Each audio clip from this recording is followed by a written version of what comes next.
நண்பர்களே, இன்றி ஒரு சாதாரண நாள் இல்லை. கேலண்டர்ல ஒரு டேட் மாறியது மட்டும் இல்லை. உன் வாழ்க்கைக்கு ஒரு புதிய அதிகாரம் ஆரம்பிக்கும் நாள். வாழ்க்கையில் ஒரு பெரிய மாற்றம் வரப்போகிறது என்று ஒவ்வொரு வருடமும் காத்திருக்கிறோம். ஆனால் உண்மை என்னவென்றால், நாம் மாறாமல் வாழ்க்கை மாறாது. 2025 நீங்கள் செய்த அதே தவறுகளை 2026 செய்தால் அதே முடிவுகள்தான் கிடைக்கும். இன்று இந்த நிமிடம் உங்களை நீங்களே கண்ணாடியில் பார்த்து ஒரு கேள்வி கேளுங்கள். நான் இப்போது இருக்கும் நிலைக்கு யார் காரணம்? பதில் நீங்கள்தான். கடந்த காலச் சுமைகளை இறக்கி வை. கடந்த வருடம் யாரோ உங்களை ஏமாற்றியிருக்கலாம், நேசித்தவர்கள் பிரிந்திருக்கலாம், அல்லது ஒரு பெரிய நஷ்டம் ஏற்பட்டிருக்கலாம்.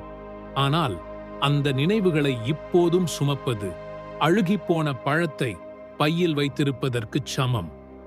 அது உங்கள் பயணத்தின் வேகத்தை குறைக்கும். வலிகளை தாங்கினால் மட்டுமே வெற்றி. ஒரு சிற்பி ஒரு அழகான சிலையை செதுக்க விரும்பினார். காட்டில் அவருக்கு 2 பெரிய கற்கள் கிடைத்தன. அவர் முதல் கல்லை எடுத்து தனது உளியால் செதுக்கத் தொடங்கினார். சிற்பி உளியால் அடித்த முதல் அடியிலேயே அந்த கல் கத்தியது. ஆ, வலிக்கிறது. தயவு செய்து என்னை விட்டுவிடு, என்னால் இந்த வலியை தாங்க முடியாது என்றது. சிற்பி வருத்தத்துடன் அந்த கல்லை ஓரமாக போட்டுவிட்டு 2வது கல்லை எடுத்தார். அவர் 2வது கல்லை செதுக்கத் தொடங்கினார். உளி படும்போதெல்லாம் அந்த கல்லுக்கும் வலித்தது. ஆனால் அது ஒரு வார்த்தை கூட பேசவில்லை. சிற்பியின் ஒவ்வொரு அடியையும் அமைதியாக தாங்கிக் கொண்டது. சில வாரங்களுக்குப் பிறகு அந்த சாதாரண கல் ஒரு மிக அழகான கடவுள் சிலையாக மாறியது. அந்த சிலையை ஒரு பெரிய கோவிலில் வைத்தார்கள். மக்கள் அனைவரும் வந்து அந்த சிலைக்கு பூ போட்டு கும்பிட்டார்கள். அப்போது முதல் கல்லை எடுத்து வந்து அந்த சிலையின் காலுக்கு கீழே தேங்காய் உடைக்கும் கல்லாக வைத்தார்கள்.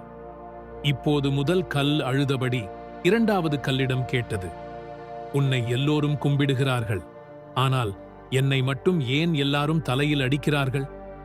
அதற்கு அந்த சிலை சொன்னது, சிற்பி, உன்னை செதுக்கிய போது நீ வலியை தாங்க மறுத்துவிட்டாய். அதனால் நீ இன்றும் வெறும் கல்லாகவே இருக்கிறாய். நான் அன்று அந்த உளி அடியை தாங்கிக் கொண்டேன். அதனால்தான் இன்று சிலையாக நிற்கிறேன்.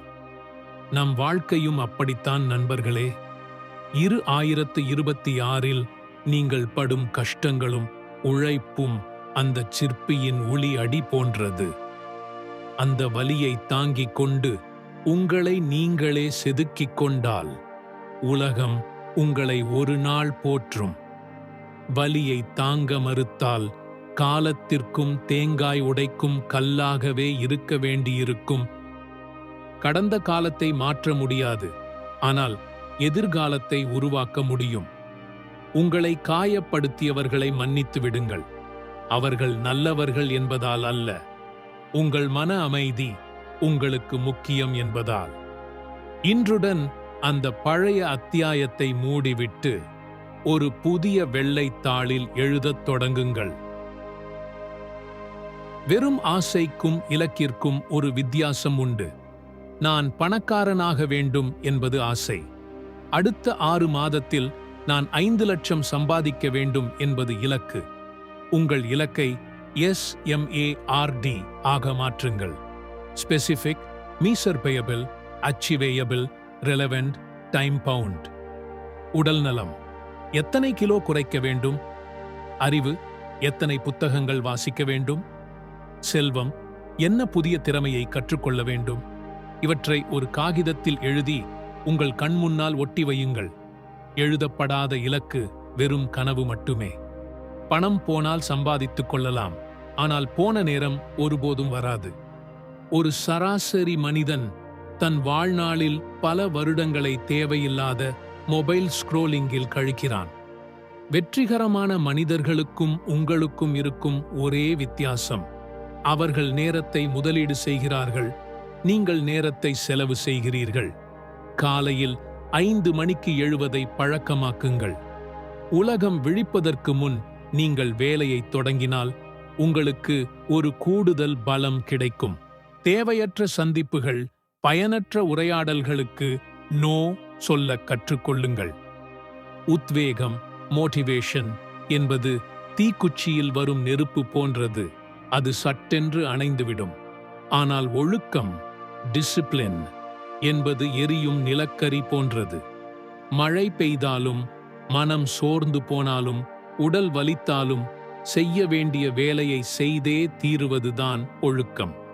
உங்கள் மனது உங்களை தூங்கு என்று சொல்லும், நாளை பார்த்து கொள்ளலாம் என்று சொல்லும். அந்த நேரத்தில்தான் நீங்கள் உங்கள் மனதை ஆள வேண்டும். மனதிற்கு அடிமையாக இருப்பவன் ஒருபோதும் சிங்கமாக முடியாது. மாற்றத்தை ஏற்க தவறுதல். ஒரு தவளையை ஒரு பாத்திரத்தில் இருந்த குளிர்ந்த நீரில் போடுகிறார்கள். அது மிகவும் வசதியாக உணர்கிறது. மெதுவாக அந்த பாத்திரத்தின் அடியில் நெருப்பை மூட்டி நீரை சூடாக்குகிறார்கள். நீர் மெல்ல மெல்லச் சூடாகிறது. தவளை அந்த சூட்டிற்கு ஏற்ப தன் உடல் வெப்பத்தை மாற்றிக்கொண்டு அங்கேயே இருக்கிறது. நீர் இன்னும் சூடாகிறது. தவளை இன்னும் அட்ஜஸ்ட் செய்கிறது. ஒரு கட்டத்தில் நீர் கொதிக்கத் தொடங்குகிறது. இப்போது தவளைக்கு தெரிகிறது, இங்கே இருந்தால் இறந்து விடுவோம், குதித்து விடலாம் என்று. ஆனால் அது குதிக்க முயற்சிக்கும் போது அதனால் முடியாது. ஏனென்றால் அதுவரை இருந்த சூட்டை தாங்குவதற்கே அது தன் முழு சக்தியையும் செலவு செய்திருந்தது. இறுதியில் அந்த தவளை அங்கேயே வெந்து இறந்து போனது. தவளை ஏன் இறந்தது? சுடுநீரால் அல்ல. எப்பொழுது குதிக்க வேண்டும் என்று அது முடிவு எடுக்காததால். நம் வாழ்க்கையும் அப்படித்தான். பரவாயில்லை, இந்த வருடம் இப்படியே போகட்டும், அடுத்த மாதம் பார்த்து கொள்ளலாம் என்று சூழலுக்கு ஏற்ப நீங்கள் அட்ஜஸ்ட் செய்து கொண்டே இருந்தால் ஒரு கட்டத்தில் மாற்றத்திற்கான சக்தியை நீங்கள் இழந்து விடுவீர்கள். 2026 முதல் நாளான இன்று நீங்கள் குதிக்க தயாராக இல்லை என்றால் காலம் உங்களை வீழ்த்திவிடும்.